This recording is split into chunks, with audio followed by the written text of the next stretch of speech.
Friend, आज अपने पढ़ेंगे फीटर ट्रेड के बारे में, जो कि डीआरडीओ के लिए महत्वपूर्ण चैप्टर के बारे में पढ़ेंगे। ठीक है, डीआरडीओ में आने वाले सभी इम्पोर्टेंट क्वेश्चन जैसे कि फीटर ट्रेड से संबंधित है, उसके अपने सारे क्वेश्चन और थोड़ी रिवीजन करते हुए अपने चलेंगे।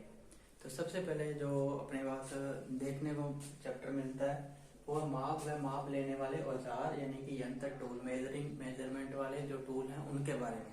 ठीक है, तो इसके बारे में अपने शॉर्ट क्वेश्चन भी लेके चलेंगे और अपने जो पूरा सार है वो उसके अकॉर्डिंग भी चलेंगे। ठीक है, तो सबसे पहले जो अपने फीटर ट्रेड के बारे में है, जैसे कि डीआरडीओ के अंदर वैकेंसी आई हुई है तो उसमें अपने देख सकते हैं। और इलेक्ट्रीशियन हो गया, टर्नर हो गया, फिटर हो गया, ठीक है, और मैकेनिक, डीजल हो गया, इन सभी के बारे में ये टूल जितने भी है सभी में पूछे जाते हैं। और जितने भी इसमें क्वेश्चन है वो अपने सारे इसके अंदर डिस्कस करेंगे। तो सबसे पहले जो है अपने पास माप। तो माप क्या है, ठीक है, इसके बारे में अपने पढ़ेंगे। ठीक है, माप क्या है, कैसे लेते हैं, मेजरमेंट कैसे करते हैं, ये अपने को बेसिक एक पता होना चाहिए। तो जितने भी फीटर ट्रेड से बंदे मतलब जुड़े हुए हैं या फीटर ट्रेड कर रहे हैं या कर चुके हैं, तो उनको माप लेने का सबसे आसान तरीका, कोई भी ट्रेड है वो इसी से स्टार्टिंग किया जाता है। तो कार्यशाला वर्कशॉप में काम करते समय माप जानना अति आवश्यक है। ठीक है, जैसे कि लंबाई, चौड़ाई, ऊंचाई, व्यास, ठीक है, और व्यास, कोण को मापने के लिए निम्न यंत्रों यानी कि टूलों का उपयोग किया जाता है। अपने जैसे कोई एंगल है तो उसको चेक करना है कितनी डिग्री, तो उसके लिए अलग टूल बना हुआ है। चौड़ाई ज्ञात करनी है, लंबाई, व्यास, कुछ भी अपने को चेक करना, तो उसके लिए अलग अलग टूल, अलग अलग यंत्र अपने पास बने हुए हैं। ठीक है, जिसको अपने मेजरिंग टूल बोलते हैं। उनको चेक करने के लिए भी अपने पास यंत्र होना अति आवश्यक है, ये जरूरी है, तो तभी अपने कोई काम कर सकते हैं। उसके बाद अपने पास आता है एसआई के अनुसार लंबाई की बेस यूनिट क्या है, मीटर है, ये याद रखना, कई बार पूछ लेता है। एसआई के अनुसार लंबाई की जो माप है वो किस में ली जाती है, मीटर में, सेंटीमीटर में, एमएम, तो मीटर में। ठीक है, ये अपने चलेगा। फिर उसके बाद छोटी कोई माप है, जैसे 1 मीटर बराबर 100 mm, ठीक है, 1 सेंटीमीटर बराबर 10 mm, और 1 mm बराबर 100 माइक्रोन व्योम होते हैं, और 1 माइक्रोन व्योम बराबर 0.001 mm होते हैं। ये कुछ अपने रीडिंग है, और भी है, तो जो मेन है वो अपने यहाँ दिया हुआ है। ठीक है, उसके बाद जो दिया हुआ है, ठीक है, उसके बाद जो अपने पास पॉइंट आता है वो क्या है, इन सभी को करने के बाद तो आगे जो पॉइंट आता है वो है माप करने में जो ले रहे हैं अपने उनके बारे में। ठीक है, तो सबसे पहले अपने पास क्या आएगा, माप के प्रकार। ठीक है, ये अपने किसी भी टूल की या जॉब की या कोई अपने पार्ट्स बना रहे हैं, वो माप कितने टाइप से ले सकते हैं या कितने प्रकार से ले सकते हैं। तो इसमें जो सबसे पहले टॉपिक है वो क्या है, वो अपने पास है रेखीय माप। ठीक है, रेखीय माप। अब रेखीय माप क्या होती है, रेखा। ठीक है, इस टाइप से एक रेखा लगा, तो ये अपने मतलब किस टाइप, किन किन टूलों से ले सकते हैं इसकी माप, या कोई अपने को सीधा स्ट्रेट मापना है तो वो अपने कैसे माप सकते हैं, तो उनके बारे में भी ये मतलब अपने को बताएगा कि एक रेखीय माप होती है। तो अपने रेखा में किसी भी टूल को या अपने मतलब जॉब को टूल की सहायता से माप चेक कर सकते हैं विभिन्न रेखा। जैसे कि अपने पास है स्टील रूल। ठीक है, तो ये स्टील रूल का काम क्या है, रेखा को मापना, कितने सेंटीमीटर है, कितने mm है, ये अपने इससे पता कर सकते। तो ये रेखीय माप लेने वाला एक टूल हो गया, तो इससे भी अपने को पता चलता है कि रेखीय माप होती है। ठीक है, 2 नंबर पे अपने पास आता है कोणीय माप। ठीक है, कोण, एंगल। ठीक है, एंगल कोई भी हो सकता है, जैसे 90 डिग्री, ठीक है, 180 डिग्री, 360 डिग्री। तो अपने चेक करते हैं, जैसे कि वेवल, प्रोटेक्टर, ठीक है,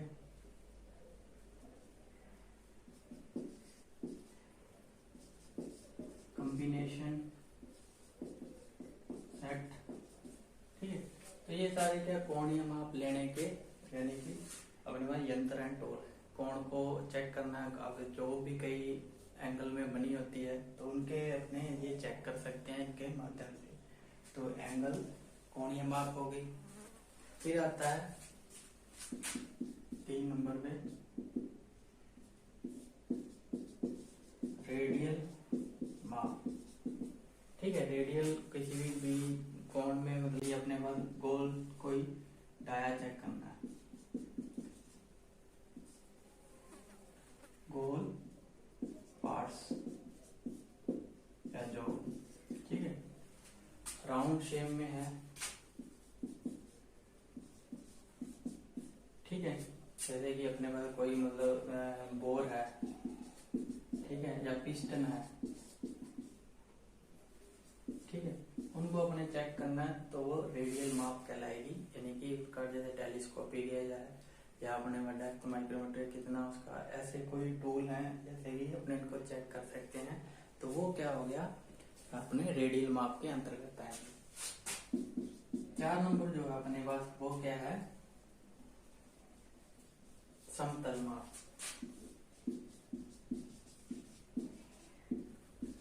ठीक है, समतल माप क्या है, जैसे कि अपने पास कोई अपने मेजरमेंट करने का उसका बेस अपने पास क्या होना चाहिए, एकदम समतल होना चाहिए। जैसे कि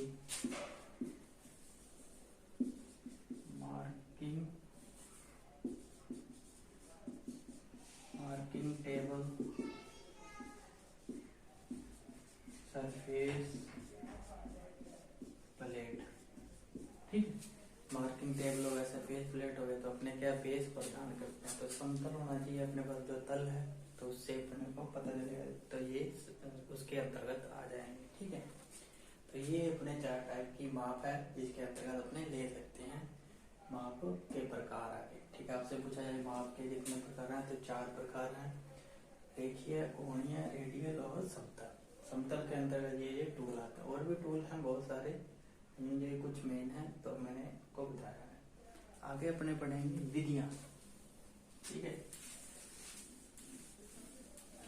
तो माप लेने की विधियां भी आपको पता होनी चाहिए।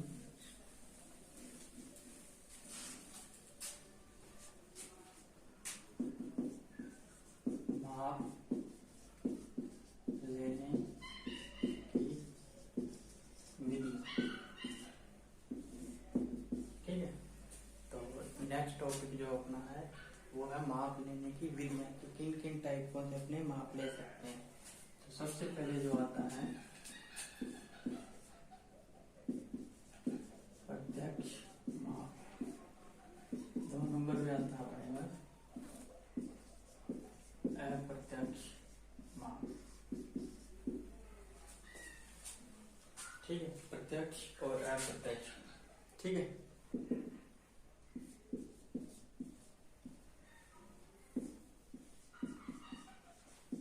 तुलनात्मक माप।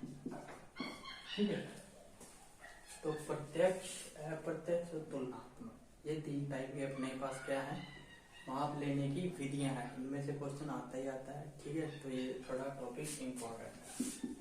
ठीक है, प्रत्यक्ष, अप्रत्यक्ष, तुलनात्मक। अप्रत्यक्ष के अंतर्गत क्या आता है अपने पास, जैसे कि steel rule.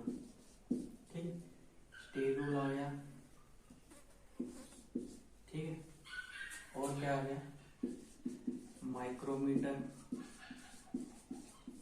Steel rule, micrometer, जितने भी माइक्रोमीटर के अंदर आउटसाइड, इनसाइड, डेप्थ, ये सारे प्रत्यक्ष मापी टूल है।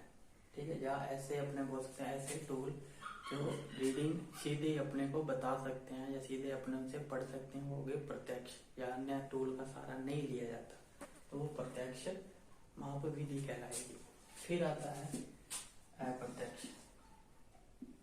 अप्रत्यक्ष के अंतर्गत अपने समझे तो क्या रहेगा, जैसे कि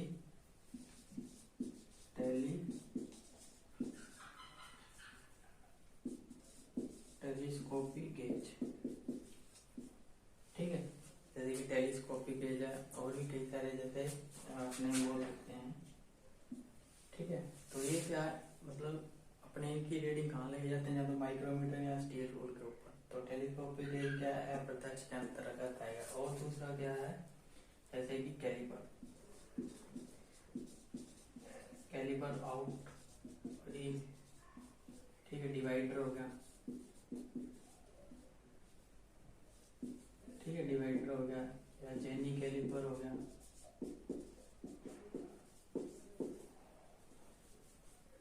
ठीक है, जेनी कैलिपर, डिवाइडर कैलिपर, जैसे आउटसाइड इनसाइड दोनों हो गए, डिवाइडर हो गया, जेनी कैलिपर हो गया। तो ये सारे क्या है, अप्रत्यक्ष के अंतर्गत आएंगे। क्यों? इनके साथ अपने क्या स्टील रूल का भी उपयोग करेंगे।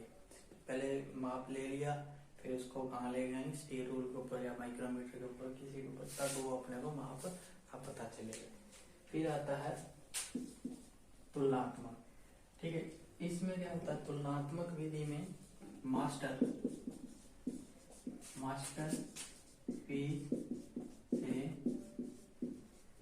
तुलना की जाती है,